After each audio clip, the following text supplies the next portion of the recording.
잠언은 바늘 잠자죠. 오늘 우리가 수신하는 말씀은 바늘로 찌르는 말씀이거든요. 그러니까 왜 우리를 말씀의 바늘로, 또 말씀은 바늘인데 왜 찌르실까? 잠언에는 찔러야 할 목적, 찌르는 말씀으로 기록된 이유를 현대어 성경 번역은 어떤 믿음 생활을 해야 하느냐, 성도는 모름지기 어떤 믿음으로 삶을 살아가야 하는지, 믿음으로 경주해야 하는지, 그것 때문에 기록된 성경이니까요. 1장으로 가시면은 꾀가 나오죠. 꾀를 따라 살지 말라고 하는 거죠. 수단과 방법으로 믿음 생활 하지 말라고 하는 거예요. 꾀를 따라가다가는 역시 내 생명을 잃게 하는 거예요. 내가 나를, 이게 자해행위고 이게 자살행위예요. 그리고 두 번째 단락이에요. 20절에 보시면 지혜가 부릅니다. 여러분, 지혜로, 훈계로, 찌르는 잠언으로 대신되어지는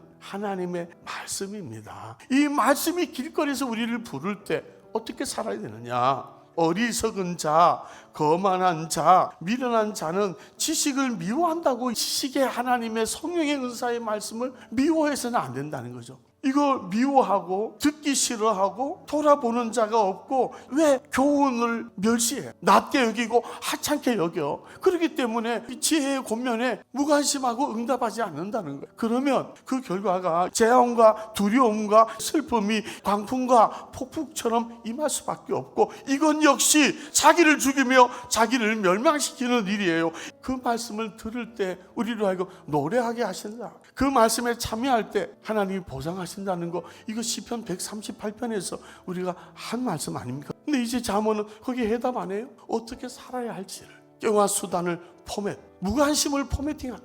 그래서 지혜에 기울이고 찌르는 말씀에도 불구하고 마음을 지혜의 말씀에 두고 그거를 불러 구하라는 거죠. 그렇게 불러도 무관심하는 것이 아니라 높이고 보배를 찾는 것이 찾으라는 거예요. 거기에 구원이 있다는 거예요. 말로 호리는 이방 계집에게서 구원해, 영혼의 사냥꾼에서 우리가 구원받을 수 있는 것은 지혜의 하나님의 말씀이라는 거죠. 그래서 이걸 잊어버려서는 안 되고 떠나서는 안 된다는 거예요. 이것을 얻는 자 되라는 거예요. 은을 얻는 것보다, 정금보다, 진주보다 더 귀하게 여겨서 얻는 자에게 이 말씀은 우리에게 생명나무예요. 어떻게 살아야 되느냐? 생명의 떡에 구원이 있는데, 음녀가 말로 후리는 정신을 잃게 하는 여기서 지혜의 말씀은 우리를 구원하는 능력이 있다는 거예요. 그래서 얻은 자에게, 가진 자에게 생명나무가 된다는 거죠. 그래서 다시 반복합니다. 꾀로 살지 말고 수단과 방법으로 살지 말고 4장으로 가서 들은 이 훈계와 명철과 지혜와 지식의 말씀에 주의하고 떠나지 말고 마음에 두고 이걸 얻고 버리지 말고 사랑하고 높이고 그를 품으라는 거예요. 그러면 그가 너를 영화롭게 해. 자, 우리가 뭘 품느냐가 대조적으로 나오고 있습니다. 6장에 가시면은 호리는 말을 하는 이방 여인과 악한 여인이 나오거든요. 그러면 그 여인의 아름다움은 뭡니까? 호리는 말이 아니겠습니까? 그 아름다운 말을 품고서야 어떻게 옷이 타지 않겠나? 왜냐하면 이게 영혼의 사냥꾼의 사냥의 언어니까요. 지금 이 잠언은 대조적인 품음에 관한 걸 이야기하고 있잖아요. 이 악한 여인의, 이방 여인의 아름다운 호리는 말을 품느냐, 잠언 찌르는 말을 품느냐? 품으라. 이것이 바로 생명이에요. 무엇을 품느냐에 관한 설교잖아요. 어떻게 살아야 되느냐?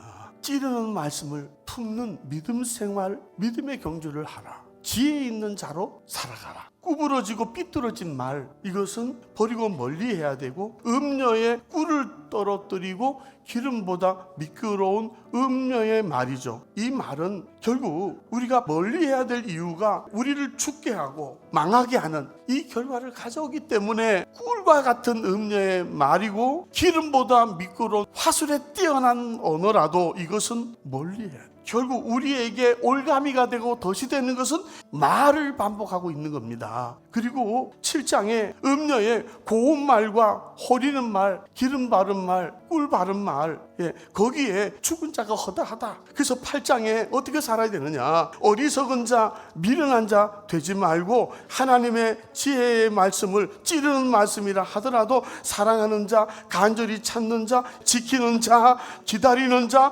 얻는 자가 생명을 얻는 겁니다. 이 훈계를 귀에 거슬리는 말씀으로 현대어 성경 번역은 8장 10절의 훈계를 그렇게 번역했는데 굉장히 거슬리고 언짢았고 불쾌하고 아주 못마땅하고 기분이 상당히 나쁘셨죠. 그래야 하나님의 말씀이라고. 그래서 9장에 보시면 지혜가 부릅니다. 그리고 미련한 여인 부릅니다. 지금 초청하고 있는. 자, 우리는 자문을 하면서 어떤 이어야 하느냐, 어떻게 살아야 되느냐. 지혜 있는 자. 우리의 포맷은 어리석고 거만하고 미련함이 있는 겁니다. 두 번째, 어떤 자가 되어야 되느냐. 그리고 무엇을 품는 자가 되느냐. 찌르는데도 기다릴 수 있는 자가 되느냐. 찌르는 말씀임에도 거슬리는 말인데 속이 메스껍고 울렁거리는데 기분이 몹시 나쁘고 언짢고 불쾌하고 거슬리는데 기다릴 수 있고 품을 수 있는, 그걸 높일 수 있냔 말이에요. 어느 초청에 응답할 것인가. 어떻게 살아야 되느냐. 어떤 믿음 생활을 해야 되느냐. 어떤 믿음의 경주를 해야 되느냐에 관한 해답이죠. 여러분, 지혜 있는 자 되시기를 축복합니다. 지혜의 말씀을 품는 자 되시기를 축복합니다. 지혜의 초청에 응답하셔서 저와 여러분 생명으로 풍성하시기를 주의 이름으로 축원합니다.